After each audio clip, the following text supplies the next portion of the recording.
Magandang araw sa ating mga tagapakinig at taga-subaybay dito sa Radyo Pilipinas World Service. Narito na naman tayo sa isa na namang edisyon ng programang Warm Heart kung saan pinapalaganap natin ang mental health awareness at education.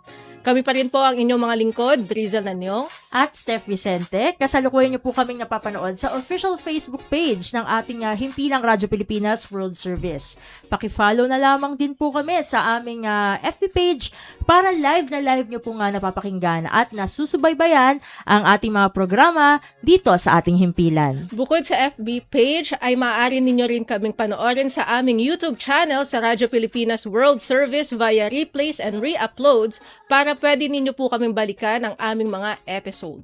Samantala, meron din tayong tinatawag na Evox PBS Receiver app. Yan po ang ating platform for our audio live streaming. Paano ba ito ma-access? Syempre, ay i-download at i-install nyo po ang mobile application na ito sa pamamagitan ng Google Play Store para po sa mga Android phone users at sa Apple App Store naman po para sa mga gumagamit ng iPhone. Syempre, hindi naman pwedeng nakatenga ang ating mobile application dahil kung kayo po ay on the go pero nakakasaga pa rin po kayo through Wi-Fi or data, ay pwedeng-pwede nyo pong masubaybayan pa rin through audio live streaming ang ating mga programa. Partikular itong episode na ito ng Warm Heart.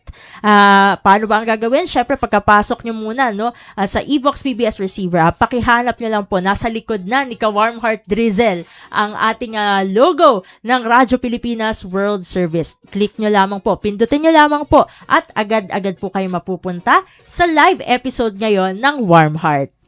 Sa pagpalawak ng ating reach ay simula noong last December ay naibalik na natin sa shortwave radio ang Radyo Pilipinas World Service. Ito ay naging posible sa pagtutulungan ng ating mother agency na Presidential Broadcast Service at United States Agency for Global Media o USAGM.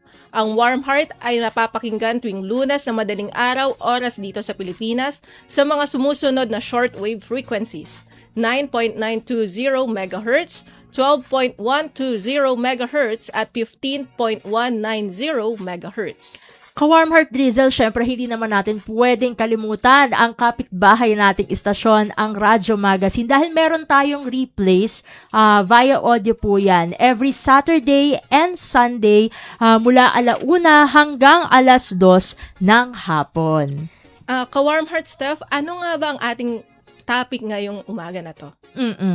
Kasi sa panahon na ito, in relation to our topic today, sa panahon ito, mas bukas na yung mga discussions regarding sa kalusugang pangkaisipan o mental health. Kumbaga, marami na yung masasabing naging woke, patungkol sa kalagayan ng kanilang lusog isip. Kasi dati, ay talagang siguro mas napabayagpag talaga yung stigma, yung takot talaga na mag-seek ng professional help sa ating mental health community. Lalong-lalo na siguro doon sa mga kabataan na matatawag na Gen Z.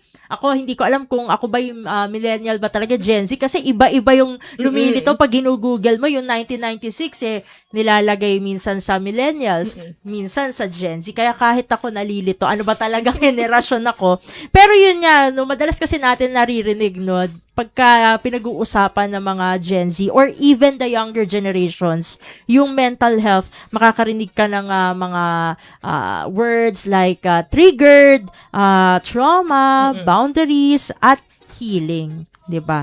At sa pang-araw-araw na usapan yan, lalong-lalo na sa social media. Pero kasabay ng mga ganyang diskusyon ay may tanong pa rin na kumbaga lumilitaw sa isipan ng karamihan sa atin. Masyado na bang meron kasing kung ating matatandaan, may isang politician, hindi ko napapangalanan, na sinabi na weak yung mga kabataan ngayon at umaasa sa usaping mental health kesyo sa mga nakarang henerasyon walang ganyan-ganyan. Pero ang tanong talaga ay ma-validate ba yung sinabi nitong politician na ito na sensitive na yung kabataan ngayon o mas matapang lang no ang mga kabataan na maging totoo sa kanilang nararamdaman? Kaya ngayon ka Warm Heart Steph, ang tatalakayin natin sa paksang ito is Gen Z emotions, too much or just honest? Susuriin natin kung paano nagbago ang paraan ng pagpapahayag ng emosyon ng mga kabataan, ang papel ng therapy language sa kanilang araw-araw na pamumuhay, at manipis na linya sa pagitan ng pagtatakda ng boundaries at yung tinatawag na walang pakikisama. Kasama rin natin pag-uusapan itong epekto ng tinatawag na cancel culture at social media sa emotional responses ng ating Gen Z at maging yung mga younger pa na generations at kung paano natin mas mapapalalim ang pag-unawa ng bawat isa sa kabila ng pagkakaiba ng mga henerasyon. Ating makakapanayam sa araw na ito si Miss Jesusa Bianca A. Fernandez mula sa Guidance and Counseling Program ng Office of Student Affairs sa University of the Philippines, Manila. Miss Bianca, welcome po sa Warm Heart. Magandang umaga, Drizzle and Steph. So, thank you for having me this morning. Yes, well, good morning. Ma'am Bianca, start na po tayo sa interview. Una ko pong katanungan, bilang guidance counselor, ano po yung naging obserbasyon ninyo sa mga Gen Z or younger generations kumpara sa mga generations like millennials, boomers, na talagang maging bukas sila sa kanilang pagpapahayag ng emosyon? Siguro, talakayin ko lang din muna yung nabanggit ni Steph kanina, no, na talagang kapag nag-search ka sa Google, no, or other platforms, minsan medyo nakakalito kung ano ba talaga yung edad, no, ng mga Gen Z. But karamihan ng lumalabas, no, nasa edad sila ng 14 to 29 sa ngayon. So, kung mapapansin natin, saklaw nila yung school age, no, adolescents until no working class already or yung tinatawag natin na young adults, no. Yung nakikita kasi natin ngayon with Gen Z na tinatawag, even the younger generations, no, isa siyang pagpapatunay, no, na ito ay kabilang na sa mga digital natives. Kumpara kasi sa mga millennials, no, I for one is a millennial, so inabot ko pa yung pag-transition, no, dun sa analog to the digital lifestyle. So kumpara noon, sabi nga kanina, mas malaki yung stigma nung panahon natin, no, ng mga nakakatandang henerasyon tungkol sa usaping mental health, sa feelings, no, sa thoughts, emotions, lahat ito para siyang tabu noon. Pero ngayon, dahil sa dami ng information, sa dami ng availability ng pag-uusap tungkol dito, mas nagkakaroon ng idea ang mga kabataan. At the same time, mas may laya din sila magpahayag ng kanilang saloobin, no? So, nagkakaroon ng yung digital capacity natin ngayon, mas malawak yung reach. So, kapag nag-express sila, hindi na lang towards dun sa face-to-face, no, kung sino yung kasama nila. Umaabot pa ito kahit sa eskwelahan, sa employers nila, no. So, yung sinasabi natin na are they too sensitive, siguro mas nagkakaroon lang ng platform ngayon for them to express. Yun yung masasabi ko doon. Kasi yung pinagdadaanan nila, iba-iba pa rin. At doon sa mga diskurso na nagkaroon ako with Gen Z, ito rin pag inaalala ko, ito rin yung mga pinagdadaanan namin noon. Doon sa edad namin na yun. Pero ngayon, mas meron silang laya, no, na ipahayag ito kumpara noon. Yan. Ito naman po ang Miss Bianca. Ano po kaya yung masasabing dahilan kung bakit dumarami po itong paggamit ng therapy language, katulad na lamang po dito yung trauma, saka yung pagiging triggered o kaya yung gaslighting sa pang-araw-araw po na discussions ng ating mga kabataan, lalong-lalo na yung mga nasa Gen Z, yung mga nasa Gen Z po. Like what I have mentioned, no, so digital natives kasi sila. So ngayon lahat nasa social media, no. So when let's say for example a content creator utilize these words, no, nagiging linggo na siya ng mga nanonood. While it is nice to see na it is being easily expressed, at the same time nagkakaroon din ng diskusyon tungkol dito. So nagkakaroon ng pag-unawa dito sa mga terms na to. Nagkakaroon din siya ng panganib kapag ginagamit siya na hindi akma dun sa kung ano ba talaga ang ibig sabihin niya. Kasi minsan nagkakaroon din ng pagkakataon na miscommunication, no? Let's say for example, we utilize, na banggit nyo, no, yung word na trauma. Kung titignan natin siya, no, sa psychological assessment perspective, napakabigat po ng salitang trauma. No, pero ngayon ginagamit na rin siya, no, to describe experiences, to put, it seems like, no, nagiging adjective na siya sa mga experiences na minsan while it is easier for us to grasp, no, where are they coming from, nagkakaroon din ng miscommunication. So doon siguro papasok yung efforts ng mental health professionals, no, to continuously give awareness para sa mga kabataan at even, no, sa different generations. How do we understand this lingo na being utilized by the youth of today? May follow-up question lang po ako dyan, Miss Bianca. Ito po kaya nga paggamit ng mga mental health-related terms ay dahil po minsan ay nagsiself-diagnose po ang mga kabataan using digital platforms? Yun din, no, there's, gaya nga na sabi ko, dahil sa sobrang daming information na available, when we check what we're experiencing, mag-type lang tayo, no? Meron pa tayong AI ngayon. So, magbibigay na yan ng mga idea sa atin. So, totoo, no, na may posibilidad na dahil kaka-search lang nila sa Google, no, or kaka-search lang nila sa different AI platforms, no, meron na sila nabubuo na parang idea kung ano ba yung pinagdadaanan nila. Gaya nga na sabi ko, yung information, okay lang naman yun, no? Maganda na may alam tayo. Pero yung paggamit natin, kung tama ba talaga ito, yung critical thinking, kumbaga, na tinatawag, kung tama ba talaga yung nakukuha nating information, doon tayo mas dapat siguro nakatutok.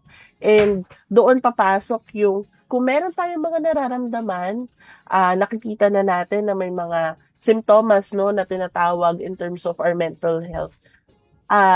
Instead of just searching, no, sa Google, why not we try to seek help from mental health professionals, no, especially if you are still in school, no, lahat naman ng paaralan ay meron tayong mga guidance counselors na pwede natin makausap, mapagtanungan. Pero yan nga din ang nilalaban ngayon, no, na sana lahat ng paaralan ay mabigyan ng angkop na mental health professional to address these concerns. And kung young adult ka naman, no, gamitin natin yung mga platform, yung searching platform, not just to understand what we're feeling, but to also find the appropriate help for us, no? Saan tayo pupunta na mga professional para mas lalong maintindihan pa. Miss Bianca, kakawin lang ako ng ibang topic tungkol naman to sa boundaries. So, 'di ba mga Gen Zs po, mahilig silang mag-express, like you said kanina, mahilig silang mag-express, may mga platform sila like social media na nag-e-express sila ng kanilang mga saloobin. So, kailan po ito nagiging healthy bilang pag self-protect nila? At kailan naman ito masasabi na unhealthy na nagkokos na siya ng paglayo o walang pakikisama? Okay. So, ang boundaries kasi napaka-personal yan. No? Hindi natin pwedeng sabihin na, ay, ikaw masyado na mataas yung boundaries mo. Ay, ikaw sobrang baba na boundaries mo. Pero, kailangan din natin maintindihan whether your role is being a student or kaya naman an employee or you are part of a family. Meron tayong mga expectations, no, by the norm na dapat nagagawa at nagagampanan natin. So, ang boundaries, no, healthy siya if we are still following kung ano yung expected sa atin. Let's say, for example, as a young adult, you are working. So, meron ka mga tasks na dapat nagagawa mo bilang trabahador or bilang empleyado. So, importante na lahat yun ay nagagampanan natin. Beyond that, no, beyond those tasks, beyond those expectations from you, nasa sa atin na what are we comfortable to, let's say, allow. So, let's say, for example, may mga other tasks pa na parang hindi po ako masyadong ready, no, to undertake this. Nandun papasok yung healthy boundaries siya if we communicate, no, na ito lang po, hanggang dito lang po yung kaya ko o alam ko, ano po kaya yung pwede natin magawa tungkol dito. Nagkakaroon ng unhealthy boundaries if we, kasi ilagay na rin natin, no, na nasa social media na tayo. So, if we place it in the social media, tas nag-rant lang tayo about it, no? And then, we just, let's say, for example, nag-ghost tayo, no? Yung sinasabi nila, this is for my boundaries. Pero wala kang naging paliwanag. Hindi ka na, let's say, for example, hindi ka na nakipag-cooperate sa groupmates mo. No? Pero may kailangan kayong tapusin. Boundaries ito, no? We also have to maintain yung respect, di ba? Na kailangan ipaalam natin ano yung mga boundaries natin para maintindihan din ng other party. Okay, hanggang dito lang pala siya. So, alam din nila kung paano i-address or paano makipag-relate sa inyo. Bali, Ma'am Bianca, tanong ko lang, paano po natin mai-establish yon sa mga young generations na, okay, mag-set tayo ng boundaries, pwede mo siyang sabihin in a way na hindi feeling nila na nadi-disregard yung pakiramdam nila, yung feeling nila, kailangan ko i-isolate muna yung sarili ko, i-ghost ko muna, ayusin ko muna yung mga thought process ko. Paano po kaya natin matutulungan as an older person naman po para hindi sila mahirapan na mag-open up? Yeah. For one, no, syempre again, communication, no? We have to also constantly, no, explain to them na if there are necessary things that you need to do for yourself, let me be aware of it, no? As the older person, no? Pero syempre, meron ding perspective yung yung mga nakakatanda na parang, teka, ako ang susuyo. Ganyan. Ako pa ang hahabol, parang ganyan. No? So, yung mga gantong konsepto, nandun papasok yung, syempre, ano ba yung gusto nating ma-achieve? Ano ba yung goal? Di ba yung maintindihan sila? Di ba yung matulungan pa rin sila maging productive? So, doon po tayo mag-focus sa goal na para mas maging maayos yung relationship between different generations. No? Communication is one. Siyempre, when importante ang orientation, no? Orientation, let's say for example, this is a school nga po, no? Sa school, kailangan constant yung reminder natin sa kanila. Let's say for example, this is an employee, constant din po, no? Yung reminders sa kanila. Kasi importante po na kapag may mga gantong instances na sinasabi nila na bigla sila nagsiset ng boundaries or wala naman ito from the get-go, tas biglang ito po yung nagiging reason nila later on. Importante na maintindihan natin where does that come from. And then from there, we do the action in relation to that. And yung on the other end naman, no, paano natin mapapaintindi? We also have to be firm, no, na ano ba yung policies natin? No, ano ba yung policies natin sa eskwelahan? Ano ba yung policies natin sa trabaho? No? So, again, doon natin pinapakita na yes, we understand. No, yes, we are listening to you, but we also have to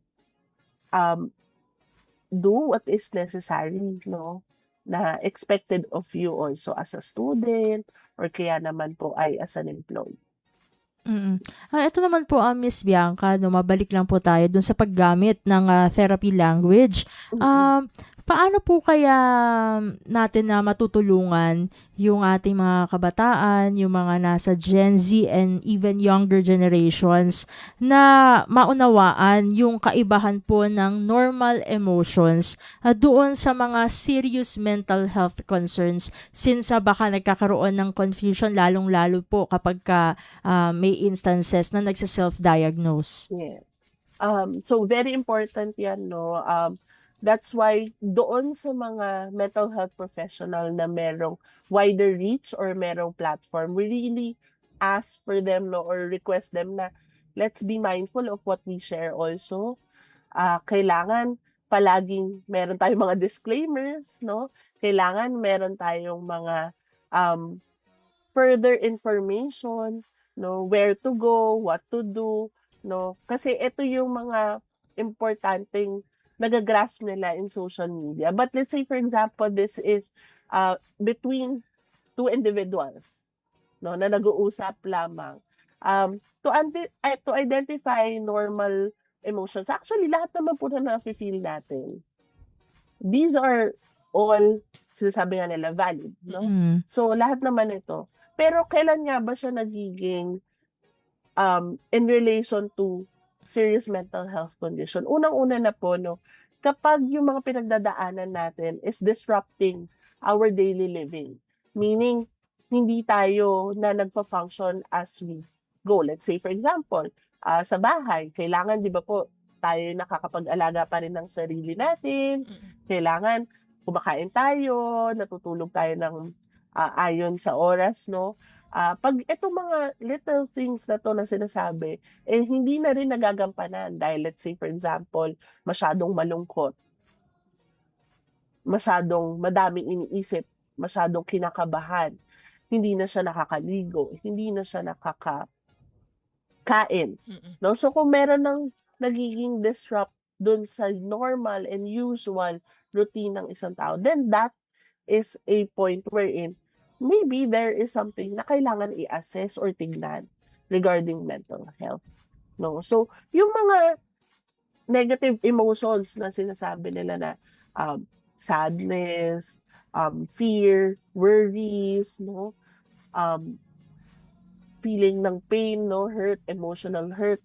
Lahat po ito ay normal na nararanasan, pinagdadaanan. Yun nga lang po, yun. Pag nagkaroon na ng disruption sa kanilang daily routines, yung mga usual na ginagawa nila, then that's probably a time also to seek help. Actually, even before that, no, yun nga po. Kaya po kami as guidance counselors, we try our best to also reach students in terms of psychoeducation. So, prevention, nasa prevention level. No? Pero at the same time, kapag medyo stressful na, tapos parang hindi na ako masyado nakakapag-review. Or parang yung focus ko na iiba na. Hindi pa man disrupted fully yung kanilang life, daily living, pwede na silang mag-seek ng help, no, sa mga counselors nila. Yes. Miss Bianca, paano naman po ninyo hinihikayat yung mga kabataan para balansehin nila yung emotional na pagiging expressive nila, pagiging nasasabi nila lahat sa social media, at yung pagiging resilient naman nila? Actually, in terms of resiliency, isa sa mga factors in relation to resiliency, dapat you are emotionally aware. So, hindi ibig sabihin na resilient ka, wala ka na nararamdaman or hindi ka na nasasaktan, hindi ka na nahihirapan, no? Pero you are able to move beyond those difficulties or challenges. So in relation to being expressive, this can be a way, no? This can be a way for them to even be resilient, no? Pero papaano natin sila siguro ma-remind? Beyond those emotional expressions, I always do this, no, to my students. I always ask them, after these expressions, after saying that you're sad, after saying that you're having a difficult time, what do you do next? So, let's call for them for action. So how do you help yourself? No? Doon pumapasok yung, okay, nakapag-express tayo. So anong kailangan natin gawin para matulungan yung sarili natin? So I guess that's all, that is something na we can do, no, to remind them. Kasi doon papasok yung resiliency eh. Yung pag alam na natin yung pinagdadaanan natin, this is challenging, this is difficult, but I am choosing to do something about it. Mm-mm. No? And speaking of resiliency po, Miss Bianca, paano po kaya matutulungan yung ating mga kabataan na mag-handle po ng criticism or disagreement nang hindi po agad naapektuhan yung kabuuan, no? O kaya yung matatawag po na emotional well-being? Well, for one, no, different talaga yung pagtanggap natin in terms of criticisms and ano. So, let's say, for example, there are students or individuals na madali nilang natatanggap yung mga criticisms because they are self-aware, they are confident, no, sa sarili nila. So, I guess, isa rin yan sa pwede nating mabuild sa mga kabataan ngayon, yung kanilang confidence, kasi medyo mataas ang validation nila eh, no? Yung pag-seek ng validation dahil nga sa social media, the likes, the followers, no, the comments, no? So yun yung kinalakihan nila eh, yun yung dun sila namulat. So siguro we have to rebuild in terms of confidence and self-awareness, and then at the same time, constant reminder siguro na when there are criticisms, let's look at it in an objective manner first. Ano ba yung sinasabi ng criticism na yon? Then next, totoo ba siya? Ginagawa ko ba talaga siya? Next, anong pwede nating gawin, no, to address that criticism? Pero syempre yun nga po, no, this is an exercise also na we constantly have to let them experience or practice. So, siguro as adults sa bahay, pwede po itong maging conversation, point of conversation between parents and children. No? And if we are also in school, well, I guess I understand kapag empleyado na medyo different na po yung take dito kasi meron ng kaakibat na mga performance evaluation and all that. But again, we try to build their confidence through different information, no, through different exercises, also activities. We try to also let them understand that we take criticisms as objective as possible, no. Tapos nandun din po yung on the other end, the one giving criticisms, no, if this is really an intention to help the other person improve, then yung manner po natin of giving it is important as well. Ma'am Bianca, eto curious lang ako. Ano yung mga misconceptions usually ng mga older generations like millennial, boomers, or older generations sa mga Gen Z at saka sa mga younger generations pagdating sa mental health? Okay. Kagaya ng nabanggit nyo kanina, no? So weak. Yung sabi nila na weak, very impatient, no? They are somehow quoted as privileged because yun nga, they can express na parang about mental health. Parang ngayon, meron na, di ba, ang sinasabi lang, meron na mga wellness leave. So, nagre-react yung mga older generation, kami doon, kailangan pumasok, ganyan. So, yun yung mga bagay na nagiging misconception sa ngayon in terms of the younger generation. At kanina napag-usapan natin na Miss Bianca yung pag-handle ng criticism and disagreement. Medyo iaano lang natin to a wider scale, no? Kasi may tinatawag na, tulad ng nabanggit kanina sa ating introduction, ipag-uusapan natin itong tinatawag na cancel culture. So, bale po, Miss Bianca, ano po ang epekto nitong ganitong klase ng kultura sa mental health at emotional responses ng ating mga kabataan? Well, in terms of cancel culture, it really affects, no, yung self-esteem ng individual. Because again, nabubuhay, most of them, no, nabubuhay sa social media. So, ang cancel culture kasi talagang, if one starts it, talagang dire-diretso yan until wala ka na talaga opportunity to like redeem yourself, no, in a duration of time, no. So it really does put a person, sinasabi nga nila, into a dark place sometimes. It really hits, no, yung tiwala or yung tingin nila sa sarili nila, and then that could spiral down to other mental health conditions. Ano naman po yung nagiging panganib pagka over, emotions or over sa pagse-share yung mga kabataan natin ngayon, like yung mga Gen Zs po, sa kanilang decision making? Ayun. Siguro yung doon sa oversharing, no, or parang yung impulses, no, yung onting ano lang, naka-post agad, or kaya naman difficulties, naka-express agad. So, what is dangerous in that is sometimes meron tayong mga bagay na ine-express na after a while, when things are calmer, hindi pala yun yung gusto nating gawin or sabihin. So, yung vulnerability natin, it puts us out in a bigger scale, no? So ngayon, kapag meron tayong mga gustong, ay, hindi pala dapat ito yung nasabi ko.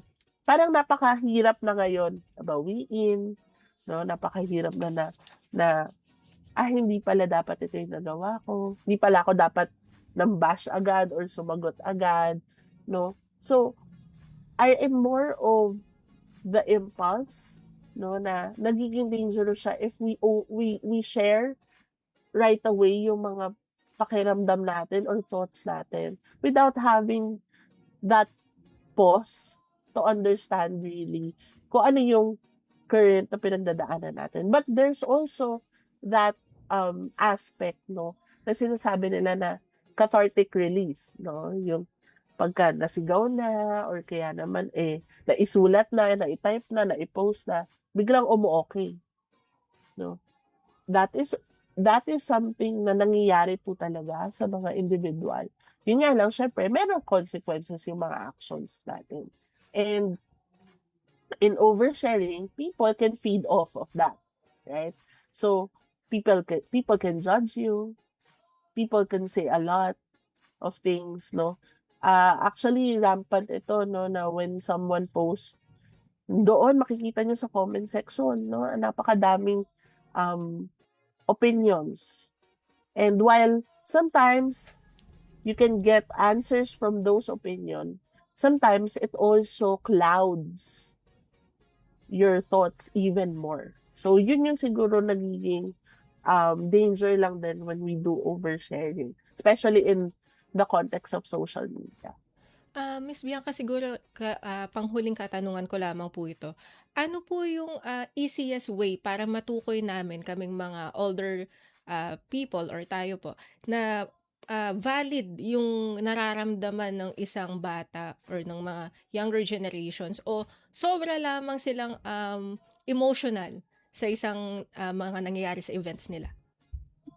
So, when we say kasi na valid ba or is valid yung nararamdaman ng isang tao, actually, no, in my perspective as a counselor, everything naman is valid.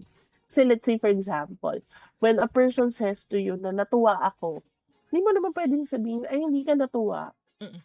Diba? Kasi siya yung nakakaramdam nung kung ano man yung emosyon na yun. But, the identifier there is, hindi porket valid yung naramdaman. The behavior or the actions in relation to that feelings or emotions, hindi yung guarantee na valid lagi. And lagi nating tatandaan, no, na let's say when an adult, no, or an older generation see or narinig niya na nag-express sa kanya yung anak niya, let's say for example, no, ang dami sinabi, nag-rant na, no, nag-breakdown, ganyan. We can always choose to listen and look at saan ba nanggagaling itong taong to? And then from there, try to also explain to them na, I get you, I see you, but then the actions that you have has consequences. Mm-mm. Siguro, go ahead po. So, doon kasi din natin matutulungan yung younger generation to be accountable for their feelings and emotions. When we remind them na even if you have these emotions, those actions in relation to that will always have consequences as well. Siguro ito na lamang po, Miss Bianca, ano po ang inyong mensahe sa mga tagapakinig natin na mula sa iba't ibang henerasyon, mga Gen Z at even the older generations, para mas magkaintindihan po ang lahat pagdating sa emosyon at sa kalusugang pangkaisipan. Go ahead po, Miss Bianca.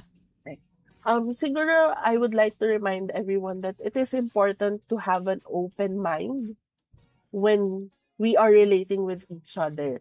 And let's all choose to handle the situation with proper communication. And siguro, ito yung madalas nakakalimutan, yung respeto para sa pinagdadaanan ng isa't isa. So, lahat tayo may karapatan na magkaroon ng healthy na pag-iisip, no? Hindi lang yung older generation or younger generation, lahat tayo. No, so there is no generation superior over the other.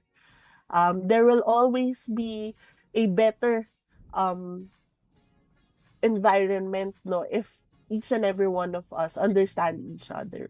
So I guess nandun lang ako sa reminder to everyone na when we interact with different people, let's always treat them with respect, no, and be mindful also of how we treat others.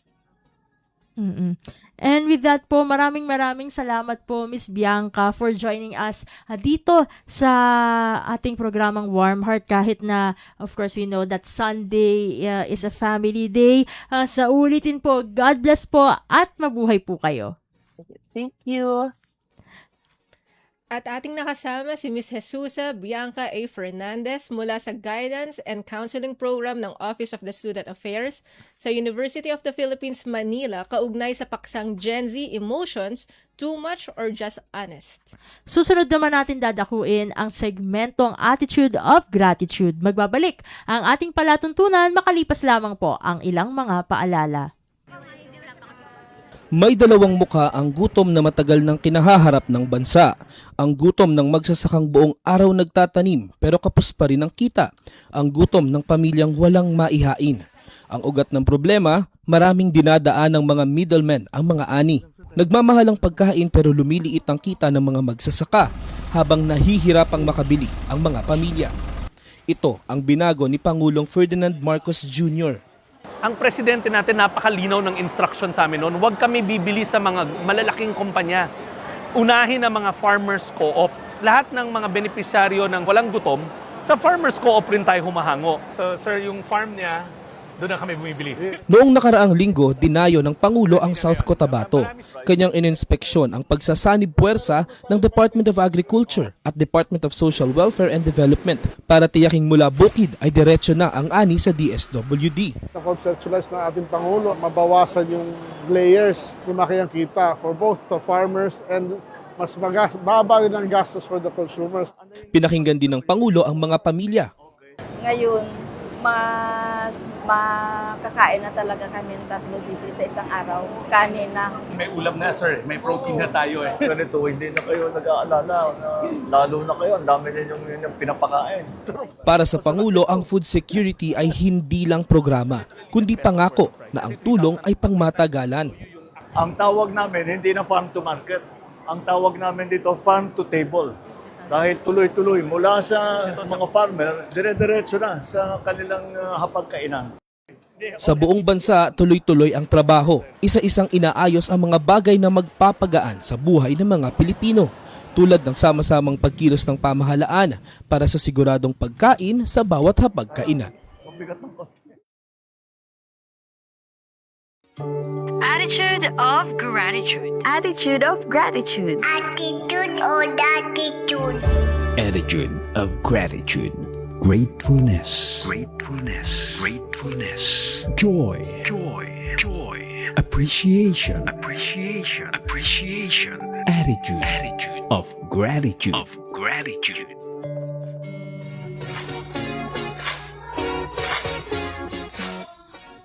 At nagbabalik tayo dito sa programang Warm Heart at narito na ang segmentong Attitude of Gratitude. Bago natin ibahagi ang personal experiences natin for this week, ka-Warm Heart Steph, ano ang mga katanungan na nagpapakita ng isang grateful heart?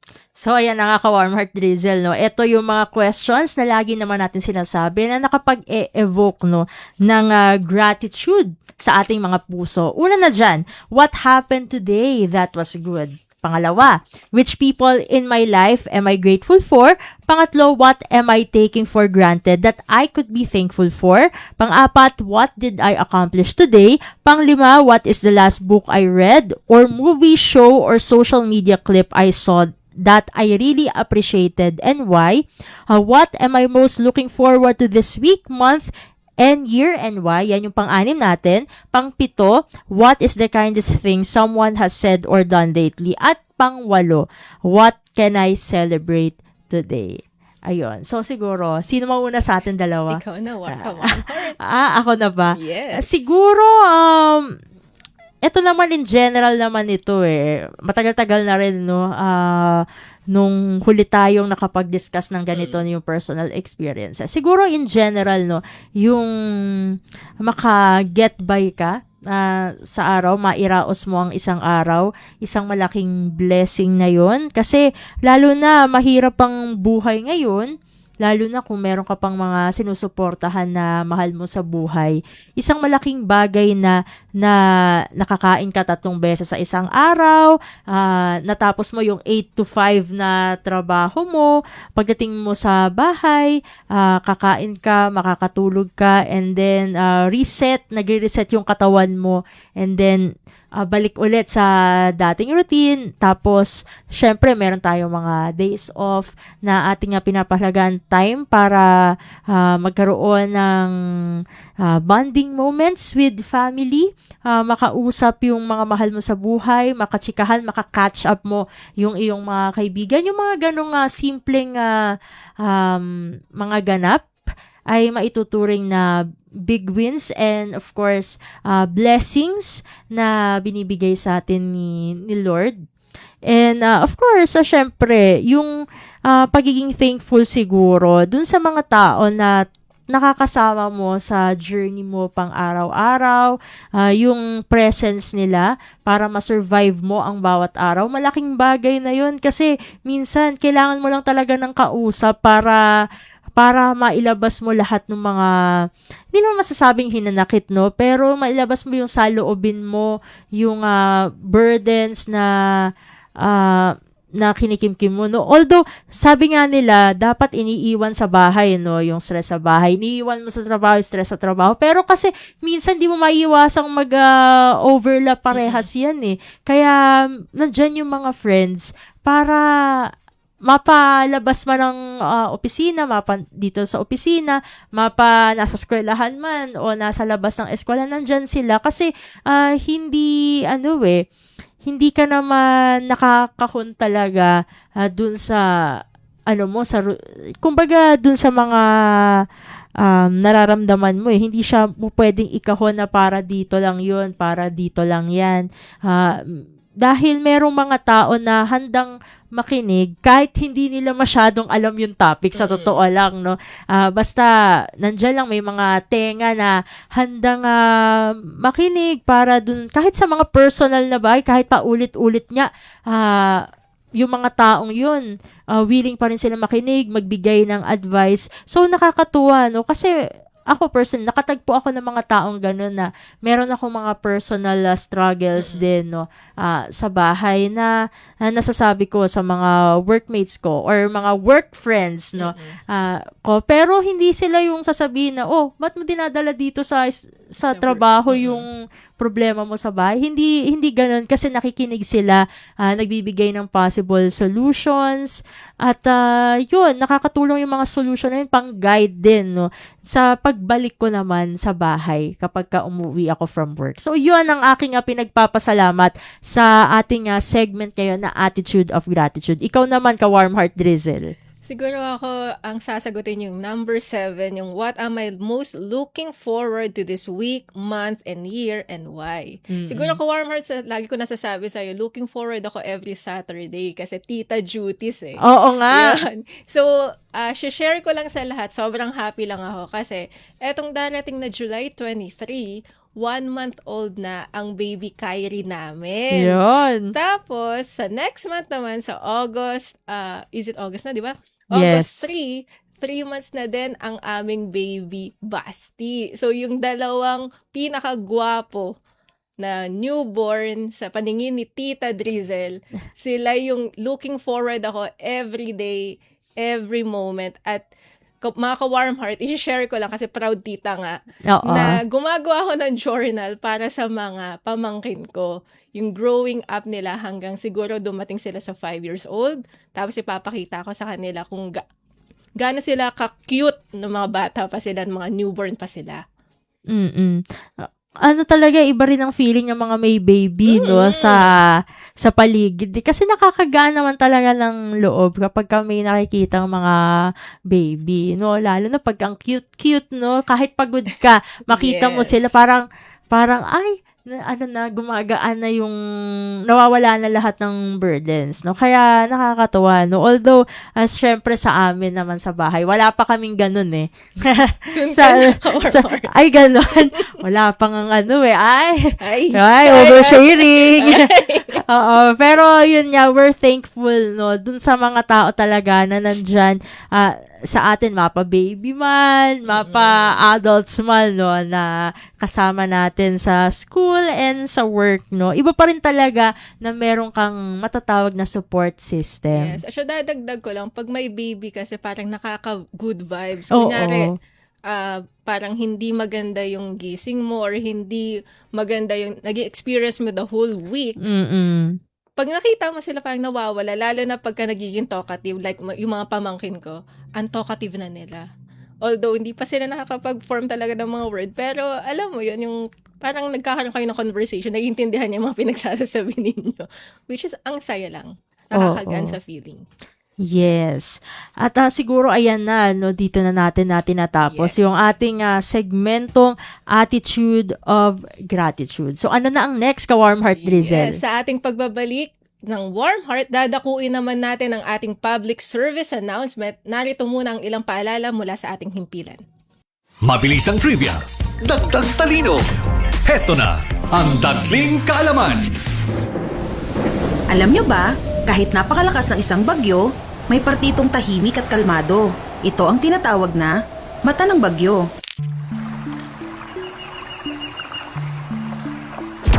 Pero, huwag magpaloko. Pagkatapos ng mata, susunod ang eye wall, kung saan nararanasan ang pinakamalakas na hangin at ulan na kayang magdulot ng matinding pinsala. Kaya tandaan, kapag biglang tumahimik sa gitna ng bagyo, hindi pa tapos ang panganib. Kaunting kaalaman na malaking dagdag talino. Abangan muli ang susunod na Dagling Kaalaman.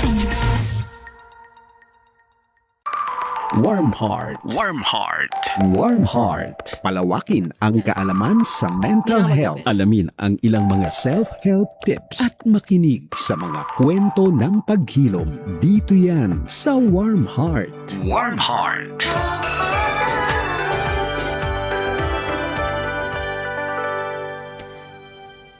At nagbabalik na ang ating programang Warm Heart at narito na tayo sa huling bahagi ng ating programa. Narito na ang ating mga PSA o Public Service Announcements. Una na dyan mula sa MedCaisa dahil magkakaroon ng libreng webinar for psychological first aid po yan. Essential skills for crisis response. Ayan, kailan ba yan? Yan ay sa darating na July 31, 2026, 7 p.m. via Zoom po yan. Ang speaker ay isa pong registered psychologist at registered psychometrician, si Ma'am Daniel B. Madero. Ayan, so meron mga, para dun sa mga gusto ng certificates, no? Kasi syempre pandagdag din yan sa kanilang credentials para sa kanilang career, meron pong available na e-certificate na merong processing fee po na 199 pesos. Kaya naman, sabi nga nila dito, sa event na ito, one training could help you change someone's life. Kasi hindi natin alam kung ang katabi lang natin ay merong episode ng mental breakdown o kung ano man yan, no, anxiety attack, PTSD, no, ay at least makatulong tayo kahit ano lang, no, kahit panandalian lang, kasi it's better pa rin na sumangguni dun sa mga talagang mental health professionals. Kaya mag-register na, no, kasi sa 31 na yan, July 31, at mag-register na kayo para makasecure ng slot. Samantala, mula naman, no, dito sa ano ba yan? Ayan, marami tayong mga kasi events ngayon eh. Ayun. So, sa pangalawang event naman natin, meron tayong dito Mental Health First Response o MHFR Basic and Advanced Face-to-Face Certification Training na gaganapin sa St. Paul University sa Quezon City. Kailan ba to? No, actually, sa Oktubre pa to. Pero, syempre, alam naman natin, baka magkaubusan ng slots, no? Kaya ngayon pa lang ay talagang ina-announce na natin yan.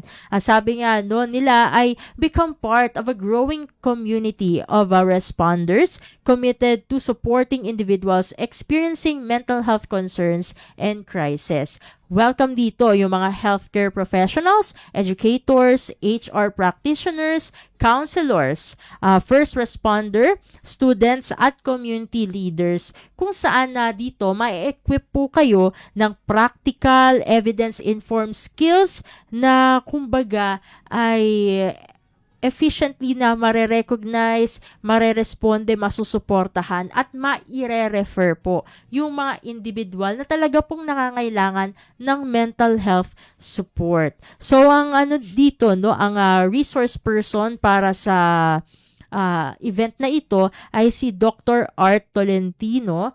Ayan, siya po ay isang registered psychologist din, program developer nitong ang mental health first response. So, kailan ba itong mga training schedule na ito?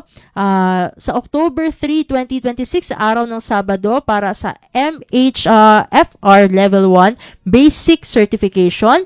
Sa October 4, 2026, ay araw naman yan ng Linggo, para naman sa MHFR Level 2 Advanced Certification. Meron din po dyan, no, yun nga, no, Level 1 and Level 2. Ang training po ay tatagal mula 8:30 a.m. hanggang 5 p.m. Ang registration and check-in ay 7:45 a.m.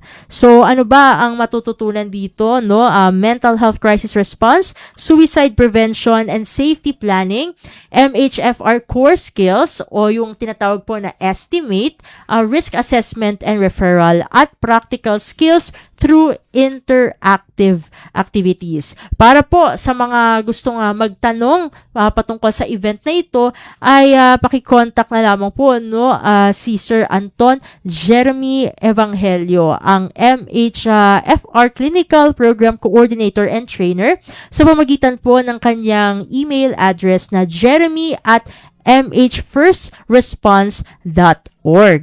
Samantala, mula naman dito sa Gestalt Wellness Institute, dahil magkakaroon naman sila ng 3-day seminar workshop on advanced counseling and psychotherapy skills. Yan po ay sa darating na August 6 to 8, 2026 sa Cebu Institute of Technology University o CITU, Cebu City. Kung kayo po ay isang psychologist, psychometrician, guidance counselor, mental health practitioner, or isang helping professional, itong workshop na ito ay para sa inyo. Ayan, para pwede kayo makagain ng technical and practical tools na inyong maya apply sa inyong professional practice. Kasi hindi naman po nagtatapos, no, sa pag-aaral, no, sa universities, mas lalong hindi nagtatapos kapag nakapasa sa board exam yung learnings, no, ng ating mental health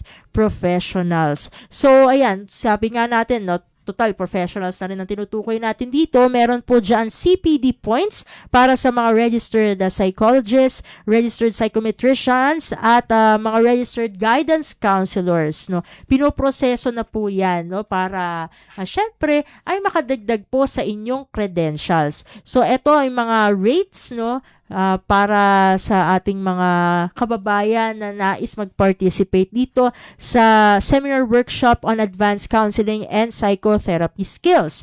5,499 pesos early bird rate until July 20, 2026. Ayan, so bukas na pala, no? Ayan, doon sa mga gustong magbayad for early bird rate. Meron din tayo, no, na regular rate after July 20, 6,499 pesos at 1,499 pesos per session, pero walang CPD points. So nasa sa inyo na yan, no, kung gusto niyo magkaroon ng CPD points. Pero I guess, no, syempre sa mga professionals natin, nag-iipon talaga sila ng ganyan na mga points para din makaangat-angat, no, sa kanilang credentials. Samantala, para sa pang-apat natin na PSA, ay galing po, no, sa Educational Counselors and Psychologists of Asia Pacific o ECPA APECA Philippines. Ayan, dahil meron po silang tinatawag na Finding the Middle Ground, a Guide to Crisis Stabilization event. Kasama po ang isang registered guidance counselor, si Miss Rosemary A. Tayoto. Ayan, yan po ay gaganapin sa darating na Agosto 1, 2026 mula alas 10 ng umaga hanggang alas 12 ng tanghali. Philippine Standard Time po yan via Zoom. Para po sa mga ECPA members, 500 pesos lang po ang inyong babayaran. Para dun sa mga non-members naman, pero gustong matuto, 700 pesos. So, 200 pesos lang naman pala, no, yung difference. So, meron dyan, no, certificate of attendance at access to module materials. Mahalaga yan, no, kasi minsan, kapag nagtitake down notes tayo, hindi naman lahat nakukuha. So, mahalaga na meron ding kopya nung mismong mga module materials para pwedeng balikan. So, yun yung pang-apat natin na PSA. At yung panghuli natin na PSA ay tinatawag na Thriving in a Changing World, the Role of Positive Psychology. Nagaganapin din sa August 1, 2026, araw ng Sabado, mula alas 9 ng umaga hanggang alas 5 ng hapon via Zoom at libreng-libre po ito. So, maraming mga speakers po dyan, no, at 7 breakout workshops. So, ano yan, no, talagang merong mga masasabi na activities para masubok yung mga natutunan, no, kasi hindi naman pwedeng nakinig ka lang, no. Syempre, dapat makita rin kung maia-apply ba, no, yung mga natutunan sa mismong webinar na ito. So, ang focus nito, no, ang kino-cover na topics nito ay positive parenting, education, mindfulness, stress management, psychological first aid, at inclusive, pagkakaroon ng inclusive communities. So, meron dyan mga registered psychologists at mental health professionals. Marami po sila dyan. Kaya marami din kayong for sure, marami kayong matututunan dito sa tinatawag na Thriving in a Changing World, the Role of Positive Psychology. So, meron na pong lumabas na registration link. I-click nyo lamang po yun. At slots ay, syempre, no, like the usual, limited lang po yung slots. Kaya, mag-register na po para sure na po na kayo'y makakasama sa webinar na yan. So, yon ang ating mga PSAs for today, Ka-Warm Heart Drizzle. So, Ka-Warm Heart staff, magpapasalamat na tayo sa ating mga nakasama ngayon sa ating edisyon ng Warm Heart. Siyempre, magpapasalamat tayo sa mga naging kaagapay natin sa studio na sina Leo Magpayo, Susan Aison, at John Paul Montad. Salamat din sa ating resource person, no, para sa edisyong ito ng Warm Heart na si Miss Jesusa Bianca A. Fernandez mula sa Guidance and Counseling Program ng Office of Student Affairs sa UP Manila. At dito po nagtatapos ang isang palatuntunan na araw na ito. Kami pa rin po ang inyong mga lingkod, Drizzle Nanyong at Steph Vicente, at ito ang Warm Heart.